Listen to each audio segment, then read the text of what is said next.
Assalamualaikum warahmatullahi wabarakatuh. Anakku sekalian, pada kesempatan yang berbahagia ini kita akan memasuki bab 4 pada mata pelajaran Sejarah Kebudayaan Islam semester genap. Insyaallah pada bab ini kita akan mempelajari, menyimak perjalanan hidup Nabi kita Muhammad SAW pada masa dewasa. Semoga melalui pembelajaran ini ke depan kita semakin mengenal serta menumbuhkan cinta kita kepada Nabi kita Muhammad SAW. Pada poin A, kesabaran Nabi Muhammad SAW. Pada masa dewasanya, Nabi kita Muhammad SAW terkenal dengan pribadi yang sangat penyabar, terkenal dengan sopan santunnya. Nabi Muhammad SAW tidak pemarah.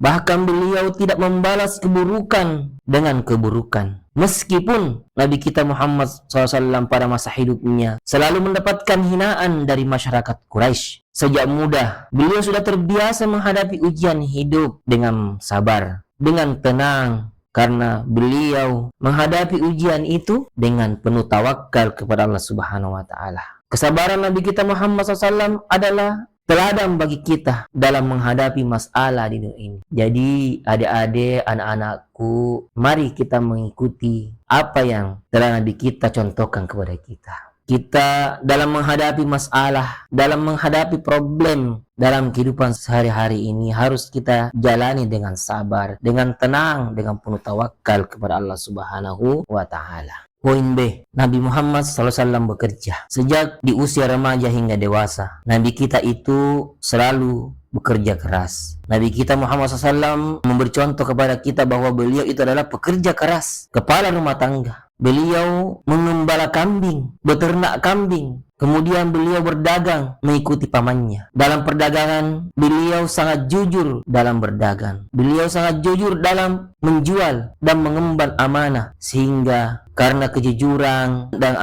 amanahnya beliau dalam tanggung jawabnya, sehingga Nabi kita itu digelar sebagai Al-Amin, orang yang terpercaya. Kejujuran inilah yang membuat banyak orang suka berdagang dengan beliau. Kejujuran Nabi Muhammad SAW itulah yang membuat banyak orang yang simpati sehingga mengajak kerjasama dalam dunia perdagangan karena kejujurannya. Jadi tolak ukurnya adalah amanah, jujur. Kita akan dipercaya oleh masyarakat. Kita akan disenangi oleh masyarakat. C. Pernikahan Nabi Muhammad SAW. Kapan Nabi kita Muhammad SAW menikah? Jadi Nabi kita Muhammad SAW menikah di usia 25 tahun. Nabi Muhammad menikah dengan Sayyidina Khadijah, seorang wanita yang terpandang di Mekah kala itu. Seorang wanita yang berstatus pengusaha yang sangat sukses di Mekah. Masya Allah. Pernikahan mereka, Nabi kita Muhammad SAW penuh dengan keharmonisan dan saling mendukung dengan penuh kasih sayang. Istri beliau Khadijah radhiyallahu anha selalu mendukung Nabi dalam segala aspeknya, terutama saat masa-masa sulit beliau menerima wahyu. Istri beliau selalu mendampingi Nabi kita Muhammad SAW, mendukung Nabi kita Muhammad SAW. Rumah tangga Nabi kita Muhammad SAW menjadi contoh yang terbaik sebagai rumah tangga yang mencerminkan keluarga sakinah, mawaddah warahmah yang penuh keberkahan. Pada bagian D, peristiwa peletakan kembali Hajar al-Aswad. Sebelum menjadi Rasul, terjadi perselisihan besar di kalangan suku-suku Quraisy, pemuka-pemuka Quraisyin. Mereka berebut siapa yang paling berhak meletakkan Hajar al-Aswad ketika merenovasi Ka'bah kala itu. Jadi tidak ada yang mau mengalah, tidak ada satupun orang Quraisy, semua mau dia berhak, dia yang berhak, tidak ada yang mau mengalah. Bilang siapa saja. Disitulah letak kemuliaan Nabi kita Muhammad SAW. Itulah letak keadilan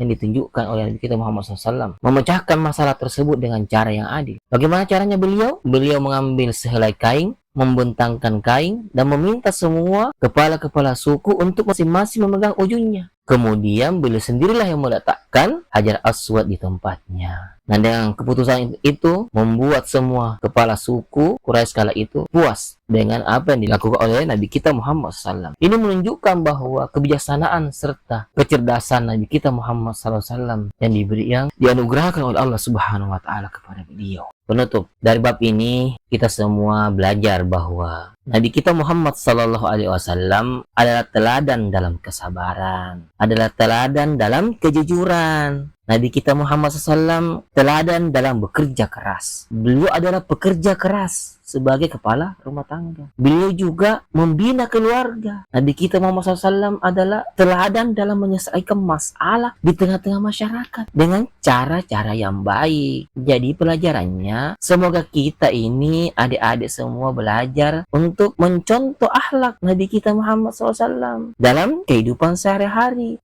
Adik-adik yang cowok, yang laki-laki kalau besar nanti harus kuat, bekerja keras, membina keluarga. Begitu juga yang perempuan harus rajin, harus jujur, harus sabar dalam membina rumah tangga kelak. Jadi anak-anak sekalian, semoga pelajaran ini bisa bermanfaat bagi kita semua, mulai daripada kesabaran beliau, mulai daripada kerja keras beliau sampai pernikahan beliau, Nabi kita Muhammad SAW, kita contoh, kita hayati sebagai landasan kehidupan kita kelak di dunia, supaya kita menjadi orang-orang yang mulia di sisi Allah Subhanahu wa Ta'ala. Atas segala perhatian adik-adik, kami ucapkan banyak terima kasih. Jazakumullahu khairan katsira.